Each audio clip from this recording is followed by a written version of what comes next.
같이 기도하겠습니다. 하나님 우리 아버지, 하나님의 크신 은혜와 사랑을 감사하고 감사합니다. 모든 것을 합력하여 선을 이루시는 하나님, 이 귀한 시간에도 우리에게 적절한 은혜를 허락해 주실 줄로 믿습니다. 이 시간도 은혜 사모하며 주님 앞에 나온 귀한 성도들에게 하늘의 문을 여시고 꼭 필요한 생명 양식으로 공급하여 주시옵소서. 예수님의 이름으로 기도하옵나이다. 아멘. 할렐루야. 지난주 서울에서 또 부산에서 투표가 있었습니다. 여당 마지막까지 자기들이 이긴다고 이제 큰 소리를 쳤는데 참패를 당했죠. 그들은 무엇을 가지고 이긴다고 생각을 했을까요? 정보라 그러죠. 현대인들은 정보를 가지고 삽니다. 현대인들은 정보를 가지고 살아요. 요즘 젊은이들은 이 정보를 돈이라고 생각하고 살아요. 특별히 가상세계를 그리고 살고요. 가상화폐까지 사용하면서 산다 그럽니다. 어디에 투자해야 할까? 어디에서 무엇을 먹으면서 살까? 정보를 통해서 도움을 얻습니다. 그래서 현대인들은 이제 정보 없이는 살 수 없게 되었다라고 말합니다. 그래서 이 정보를 제공하는 컴퓨터 또 이 휴대폰을 손에서 놓고는 살 수 없는 시대가 됐다라고 이야기를 합니다. 이러한 시대에 성도들은 무엇으로 살아야 할까요? 우리 주님은 성경에서 이렇게 말씀하셨습니다. 사람들이 떡으로만 사는 것이 아니요 하나님의 입으로 나오는 모든 말씀으로 사는 것이니라. 아버지가 이 말씀을 아들에게 하면 아들이 이렇게 말하지 않을까 하는 염려가 됩니다. 아버지, 그건요 2000년 전에 나귀 타고 다니던 시절 얘기고요. 요즘은요 우주선 타고 달날아가는 시대예요. 그건 물물 교환하던 시대이고, 그때는요, 요즘은요, 동전 사용하는 시대도 아니고요. 전자화폐를 사용하고요. 가상화폐 사용하는 시대예요. 그럴 수 있습니다. 시대가 변했어요. 또 변하고 있어요.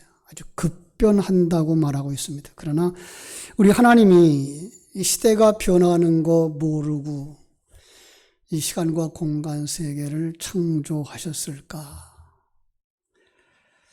가상세대, 요즘 지능 시대라 그러죠. 이런 시대가 펼쳐질 걸 모르고서 하늘나라를 말씀하셨고 구원 계획을 선포하셨으며 예수님 십자가에서 죽으시도록 하셨고 부활하시는 방법 그리고 그 사실을 믿고 예배하는 삶, 그래 찬송과 예배, 봉사와 헌신을 통해서 세례와 성찬을 통해 하나님 백성으로 완성하는 방법을 사용하셨을까? 이 부분을 생각해 보지 못하면 세상이 변하고 있다는 것만 생각하고 이런 부분들을 소홀히 여기고 있습니다. 아니, 사단은 이 부분을 소홀히 여겨서 참신앙의 길을 가지 못하도록 만든다고 생각을 합니다. 그렇습니다. 세상은 변하고 있습니다. 그러나 변하지 않는 부분이 있습니다. 그것은 하나님의 계획입니다. 왜냐하면 그것은 영적 세계, 시간과 공간 세계를 초월한 하나님의 나라의 계획이기 때문에 그렇습니다. 그래서 부활절을 지키고 성찬식을 가진 성도들을 바라보면서 생각했어요. 지금도 성도들이 하나님의 말씀을 생생하게 듣고 있을까? 말씀이 풍성한 사람들은 그 삶이 풍성합니다. 왜냐하면 말씀은 우리를 그 생명수 강가로 인도하죠. 시냇가에 심은 나무처럼 우리를 푸르게 만들고 만족과 기쁨 그리고 넘치는 에너지 가운데로 인도합니다. 하지만 말씀이 없으면 우리 영혼이 갈급해집니다. 말라버린 나무와 같이 살아있으나 실상은 죽은 것과 같습니다. 아모스서 8장 11절은 말합니다. 양식이 없어 주림이 아니며 물이 없어 가람이 아니고 여호와의 말씀을 듣지 못한 기갈이라. 말씀이 부족할 때 영혼의 만족과 기쁨이 말라버리고 피폐한 영혼이 됩니다. 그러고 보면 우리 성도들은 돈이나 떡으로만 사는 것이 아니고 하나님의 말씀으로 삽니다.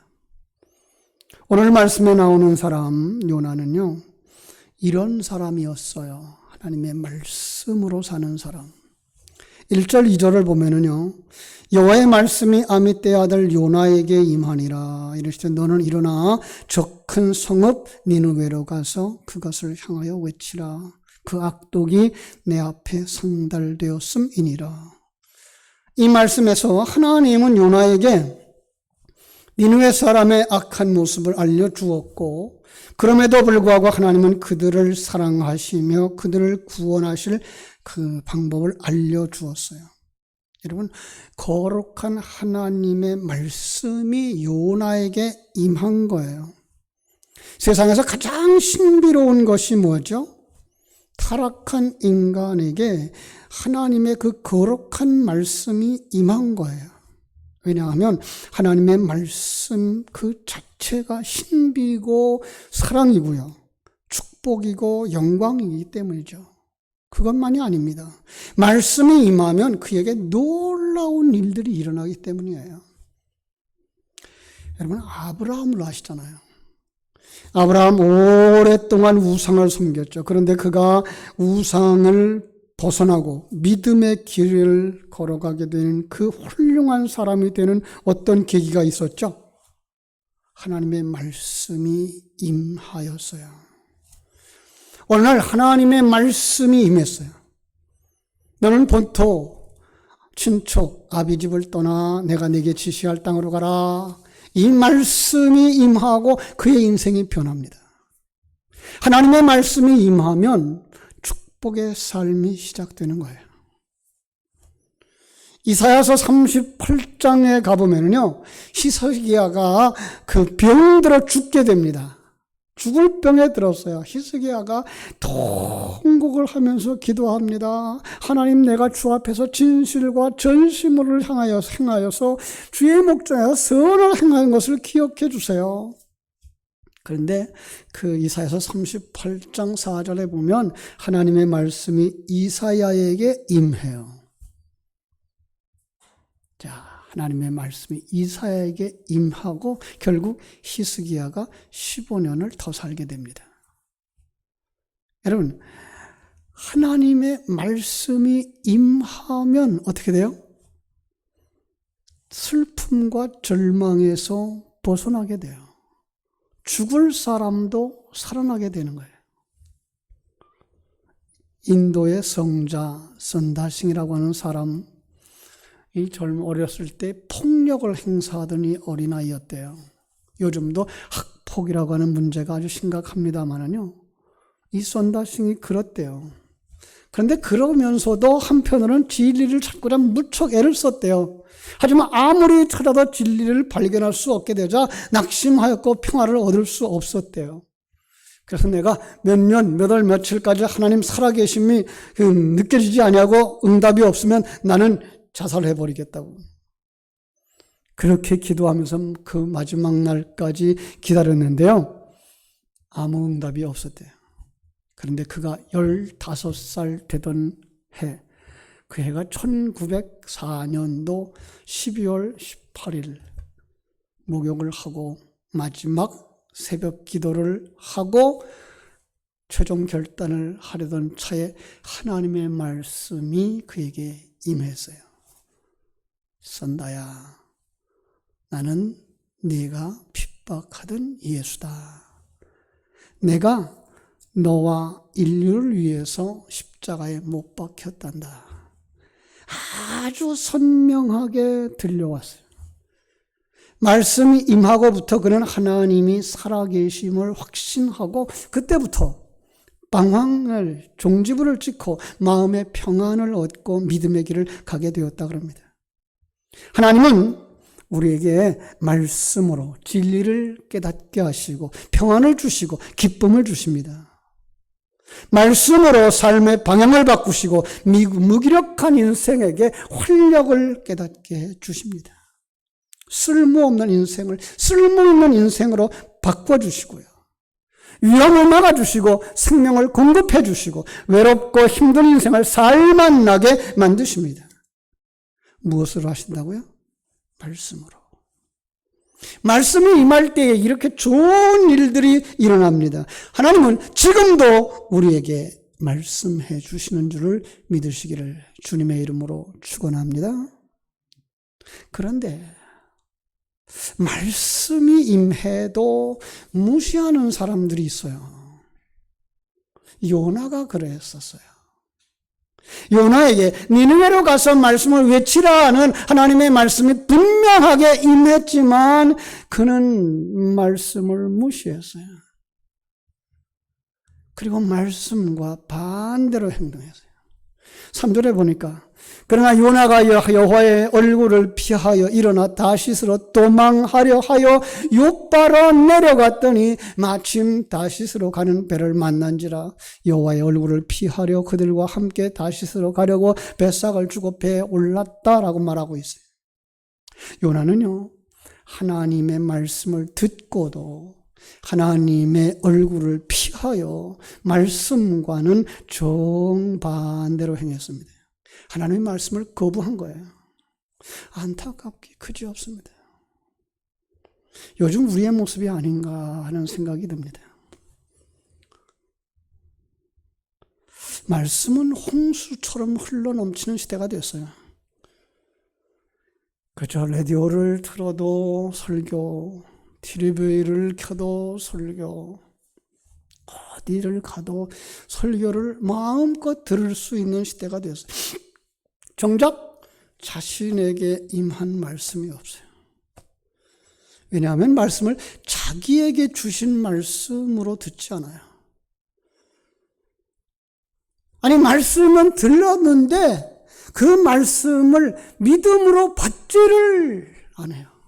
아니, 믿음으로 받아 소화하지를 못해요. 그래서 그것을 믿음으로 받아서 행동하지를 않아요. 여러분, 말씀을 들어도 그 말씀을 내 것으로 받아서 행동하지 않으면 그 말씀과 나는 아무 관계가 없어요. 많은 사람들이 얘기합니다. 나는 성도입니다. 여러분, 그렇게 말하는 사람들이 대한민국에 1천만 명이 된다 그래요. 그러나 말씀이 임할 때 아멘 하고 행동하는 사람 얼마나 될까요? 그 사람이 진정한 성도입니다. 여러분, 요나는 말씀 들었어요. 그런데 말씀대로 행동하지 아니하고 하나님의 얼굴을 피해서 다시스로 갑니다. 하나님의 음성은 니느웨로 가라고 하는데 그건 다시스로 갑니다. 제멋대로입니다. 자기 하고 싶은 대로입니다. 철저히 자기중심적입니다. 하나님과 상관없는 길로 가는 겁니다. 말로는 뭐라 그래? 나 하나님 말씀 들었다는 거예요. 나 하나님 믿는다는 거예요. 그런데 행동은 정반대로 가고 있는 거예요. 여러분, 하나님이 축복하실까요? 4절 말씀 우리 한번 같이 읽어볼까요? 여호와께서 큰 바다를 바다 위에 내리심에 바다 가운데에 큰 풍랑이 일어나 배가 거의 깨지게 된지라. 하나님이 불순종한 사람을 어떻게 하세요? 그가 탄 배가 거의 깨지게 된지라. 그의 삶이 점점 깨져서 물이 새고 가라앉게 됩니다. 위급한 상황이 발생합니다. 누가 바람을 일으키셨다고 생각해서 하나님 아닙니까? 하나님이 불순종한 사람의 환경과 삶의 기반을 깨트리시는 거예요. 불순종하면 우리의 삶에도 위급한 일들이 계속 일어납니다. 불필요한 곳에 문제가 생겨나는 거예요. 불필요한 곳에 돈이 계속 새나가는 거예요. 돈을 모으려고 하는데 달아나요. 자꾸 어디가 아파요. 자녀들에게 문제가 생겨요. 삶이 행복한 것이 아니라 자꾸 우울해요. 하는 일이 지지부진해요. 여러분, 이게 우연한 일일까요?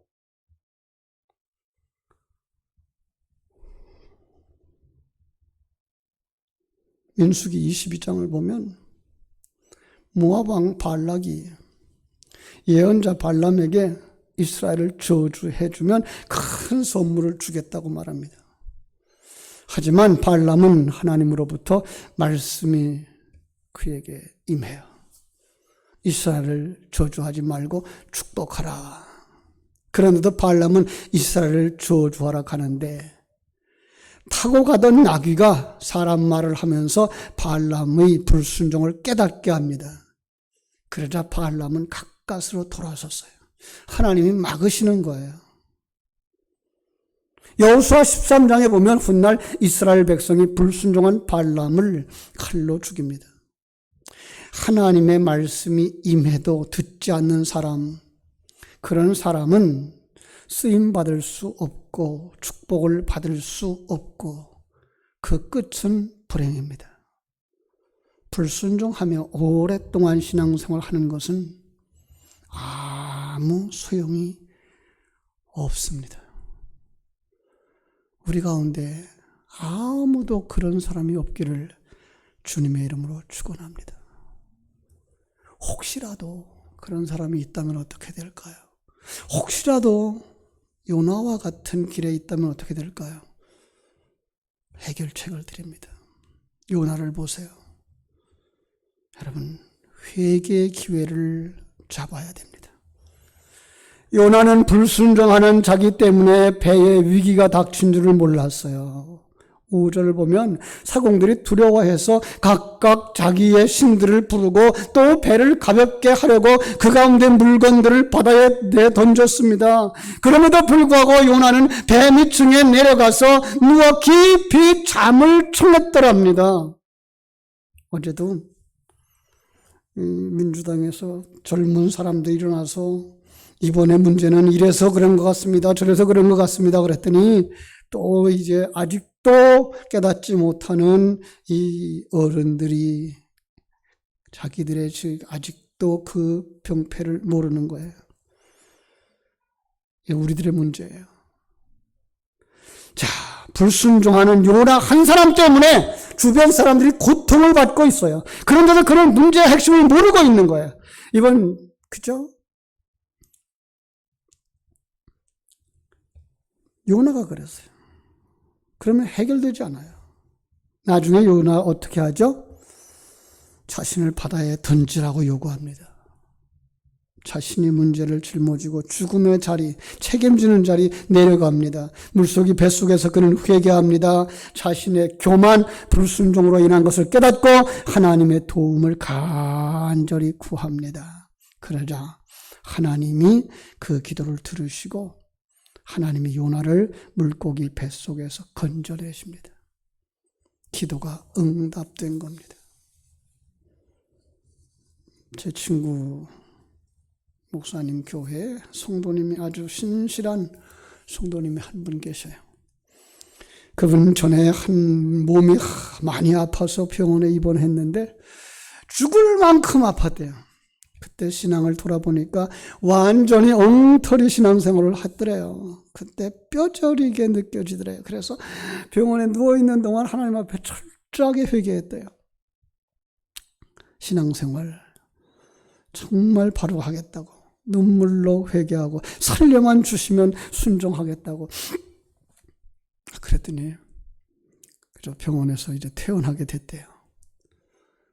퇴원하고 나서 그때부터 철저하게 신앙생활을 잘하게 됐다고. 왜냐하면 그때 회개했기 때문에. 진정한 회개를 하고 지금은 아주 신실한 성도가 됐다고. 여러분, 아마 거짓으로 회개를 했다 그러면 병 낫고 난 다음에 옛날로 돌아갔겠죠. 그죠? 하지만 그분은 진심으로 회개했기 때문에 정말 새로운 사람이 됐다고 그렇게 말할 수 있을 겁니다. 성 어거스틴은요, 독실한 어머니 신앙의 영향을 받으면서 자랐습니다. 기독교 신앙의 기틀을 세운 사람이 됐고요. 훗날 마틴 루터로 하여금 종교 개혁을 할 수 있는 그 기초를 제공한 사람이 되어졌습니다. 그는 위대한 2000년 기독교 역사 가운데 몇 되지 않는 사람입니다. 그런데 그 사람이 처음부터 그렇게 훌륭한 사람은 아니었습니다. 처음에는 말썽꾸러기였어요.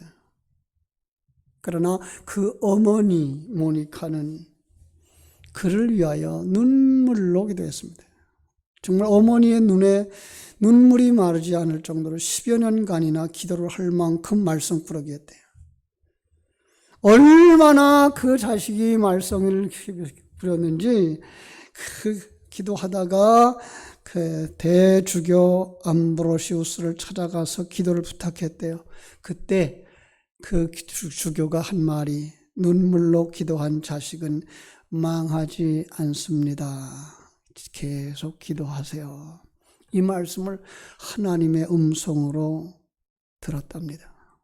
어머니는 일편단심 자식이 돌아오기를 눈물로 기도했는데, 어느 날 타락한 어거스틴이 이 골목길을 지나가는데 아이들이 노래하면서 놀더래요. 그런데 그 아이들 노래가 성경을 집어서 들어라, 집어서 읽어라, 그 소리로 들리더래요. 그런데 마침 그 성경이 있고, 그래서 성경을 펼쳤더니 로마서 13장 13절 14절이 있었대요. 낮에와 같이 단정히 행하고 방탕하거나 술 취하지 말며 음란하거나 호색하지 말며 다투거나 시기하지 말고 오직 주 예수 그리스도로 옷 입고 정욕을 위하여 육신의 일을 도모하지 말라. 그냥 문자로 쓰여진 성경이 하나님의 음성으로 이 하나님의 사람에게 각 임한 거예요. 여러분, 그때 충격을 받고 자신의 삶이 완전히 바뀐 거예요. 그때 그는 회개하고 하나님 앞에 돌아와서 참회록에 이렇게 기록했습니다. 나는 내 영혼이 깊이 숨겨진 부분을 살펴보았습니다. 나는 내 영혼의 깊은 비밀한 부분을 짜내었습니다. 근데 그 비밀들은 고스란히 내 눈앞에 집합시켰습니다. 그때 내 속에서 커다란 폭풍이 일어났습니다. 내 눈에서 홍수 같은 눈물이 쏟아져 내렸습니다. 나는 무화과 나무 아래에 내 몸을 던져서 눈에서 강물처럼 한없이 흐르는 눈물을 그냥 내버려 두었습니다. 그 눈물은 하나님께 드려진 합당한 제사였습니다. 그는 눈물 속에서 회개하고 또 회개하였습니다. 그 회개는 진심이었습니다. 왜냐하면 그가 하나님께로 돌아왔기 때문이었습니다. 진실한 회개. 요나는 큰 물고기 속에서 3일 밤낮을 회개했습니다. 그랬더니 하나님께서 그에게 새로운 길을 다시 열어주셨습니다. 3장에 가면 다시 그에게 말씀이 임합니다. 그때에 그는 말씀에 순종합니다. 사랑하는 여러분, 이제 순종하는 여러분 되시기를 주님의 이름으로 축원합니다. 니느웨로 가서 하나님의 말씀을 선포합니다. 그랬더니요, 그가 정말 할 일은 아무 보잘것없는 작은 일이었습니다. 그런데도 불구하고 그의 작은 일이 니느웨 사람들로 하여금 금식하고 굵은 베옷을 입고 잘못을 회개하고 하나님 앞에 놀랍게 돌아오는 역사가 일어났습니다. 요나 한 사람의 순종이 니느웨 전체를 살린 겁니다. 여러분, 하나님의 말씀이 임할 때, 그 말씀을 내 것으로 삼을 때, 그 말씀에 순종할 때, 그 순종의 결과는 엄청나게 일어나는 줄로 믿습니다. 열왕기상 12장에 보면 이스라엘이 남북으로 나뉘어서 대립하다가 전쟁을 치르기 직전이 됩니다. 그때 하나님의 말씀이 스마야에게 임하여 너희들 싸우지 말고 각기 집으로 돌아가라 그래요. 스마야가 말씀을 전합니다. 모두 듣고 집으로 돌아가 싸움이 그쳤습니다. 일촉즉발의 위기를 멈추고 불필요한 고통이 차단된 겁니다. 놀라운 일이었습니다. 더 중요한 것은 그들 모두가 하나님의 말씀을 듣고 즉각 순종하면서 후회할 일들을 모면하는 것입니다. 만약에 하나님의 말씀이 임하지 않았다면, 아니 하나님의 말씀을 순종하지 않았더라면 수십만 명이 죽을 뻔했을 것입니다. 끔찍한 살생을 피하게 만든 것은 하나님의 말씀이었습니다. 아니 하나님의 말씀의 순종이었습니다. 사랑하는 여러분, 지금도 하나님은 말씀하십니다. 그런데 그 말씀을 생생하게 듣는 사람들이 극히 드뭅니다. 그 말씀을 내게 주시는 말씀이라고 아멘으로 받는 사람들이 극히 드뭅니다. 그리고 그 말씀을 내게 주셨다고 믿고 아멘하고 순종하지 못합니다. 사랑하는 여러분, 그러면서 하나님을 믿어도 소용이 없다고 생각을 합니다. 사랑하는 여러분, 하나님의 능력을 경험하기 원합니까? 하나님의 축복을 경험하기 원합니까? 하나님이 여러분의 삶 속에 역사하시길 원합니까? 하나님의 말씀을 내게 주시는 말씀으로 듣게 되기를 주님의 이름으로 축원합니다. 그 말씀에 아멘으로 화답하시고 그 말씀에 순종하시고 행동하시기 바랍니다. 하나님께서 여러분의 삶에 역사해 주실 줄로 믿습니다. 기도하겠습니다. 하나님 우리 아버지, 크신 은혜와 사랑을 감사합니다. 하나님은 어제나 오늘이나 영원토록 동일하시며 생생하게 말씀하고 계신데 홍수 가운데에 많은 사람들이 마실 물을 찾지 못하고 있습니다. 아니 내게 주시는 말씀으로 듣지 못하고 있으며 아멘으로 받지 못하고 있으며 그 말씀을 순종하지 못하고 있습니다. 아버지, 오늘 예배하는 당신의 사랑하는 귀한 자녀들에게 말씀하시는 그 말씀을 주시옵소서. 그리고 그 말씀에 순종함으로 기적을 보게 하여 주시옵소서. 축복을 보게 하여 주시옵소서. 능력을 보게 하여 주시옵소서. 하나님의 말씀의 풍성함을 경험하며 간증하며 승리의 삶을 살게 하여 주시옵소서. 예수님의 이름으로 기도하옵나이다. 아멘. 아멘. 우리 찬송